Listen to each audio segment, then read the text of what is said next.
Hello, my name is Maria and I'm a speech and language therapist with Evelina London, Children and Young People's Community Speech and Language Therapy.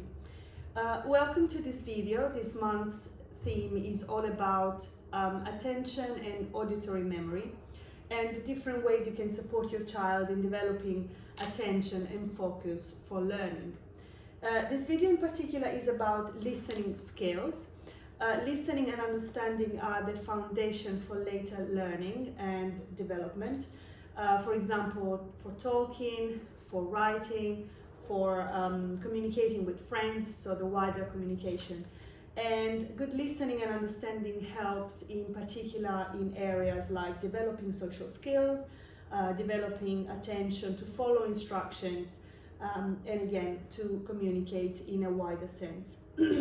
Without understanding at the right level, learning simply cannot happen, or children will find it really difficult. Another element that is very important for developing listening skills is auditory memory, which involves being able to remember what is heard and recall it later. So auditory memory is very important for children, especially to develop the skills of following instructions, especially when they go to school and they have to be able to follow more complex instructions that maybe involve different steps. So they need to be able to remember what they hear and recall it to follow instructions. Today I'm going to be making and demonstrating an easy activity that you can do at home with your children or with your child. Just using simple materials. I'm going to be using just pen and paper and maybe some colors. And just to specify that today's sessions is directed to early years foundation stage children, but you can use the same activity for older children as well, just by adapting your language and making your instructions a bit more complex. As I said, I will be using a pen, paper and some colors. I'm also going to be using a visual timetable just to show you and your child what we're going to do today.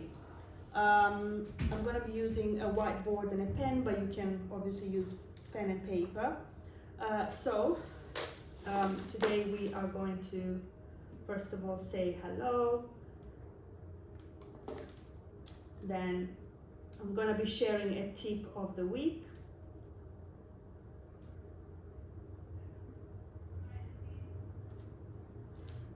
Activity,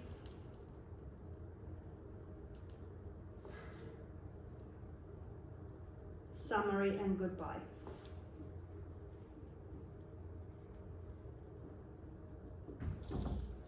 So here we go. This is our visual instructions. So I've already introduced myself and the activity, so I can cross the hello out. And the next thing I'm going to do is share with you the tip of the week. Obviously, sorry, my voice is going.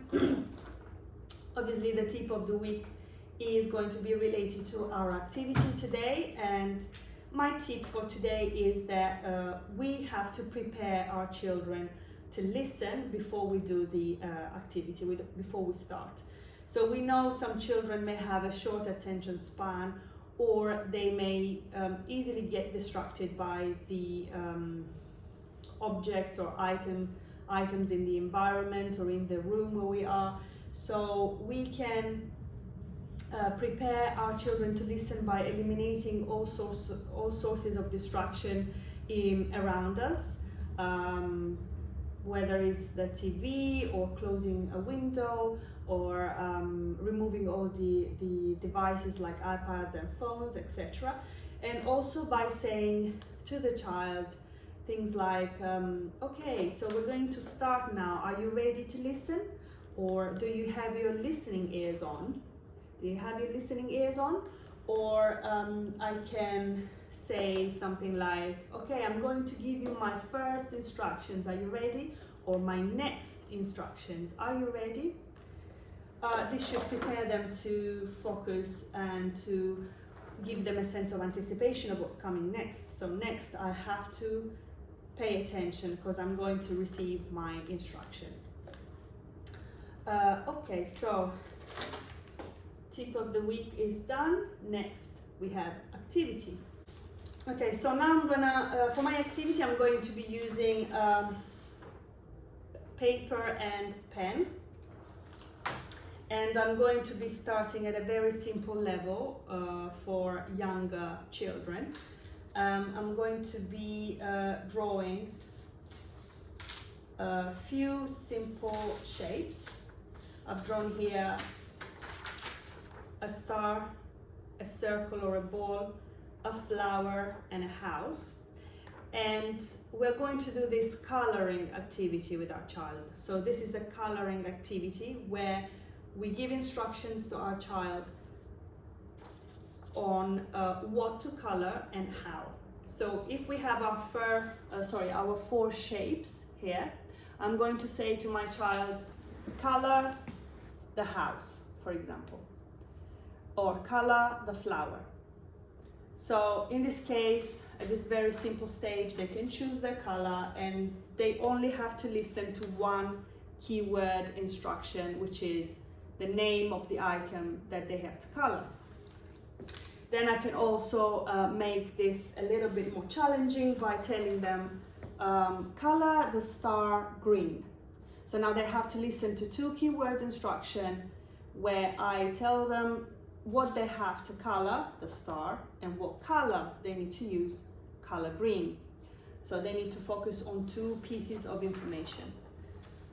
If I want to make this activity a little bit more challenging, I can also introduce the concept of size. So I can draw, for example,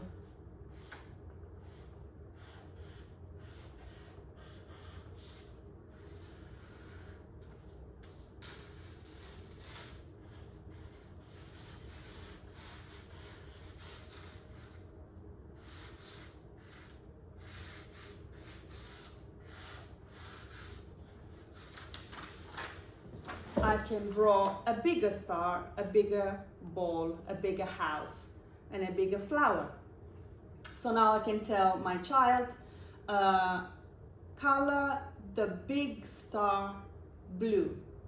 So now they have to listen to three pieces of information: big, star, and blue. Color the small house red. Again, three pieces of information: the item that I want them to color, the house, the color red, and what size. So the small house. I can also make this a little bit more challenging by using a bit more of a complex information, such as color the house close to the big circle, or in that case would be this one. Color the house next to the big flower, that would be this one. Or color the ball between the big ball and the big star, that would be this one.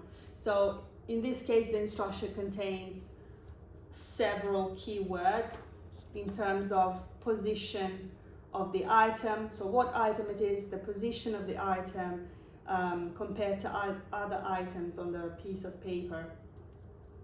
So that would be a more advanced level for children who are either older or they have a higher level of language.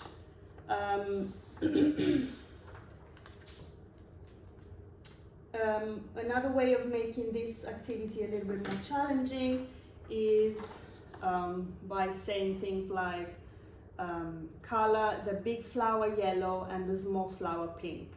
So again, several pieces of information where I've given now the child two items to color with two different colors. So they need to remember all of these informations, or color the small house red and the small star blue. So two different items now with two different colors. So you can see that you can try to challenge their attention skills, their listening skills, and their auditory memory skills in many different ways by giving them simpler or more complex instructions containing a different number of keywords to remember.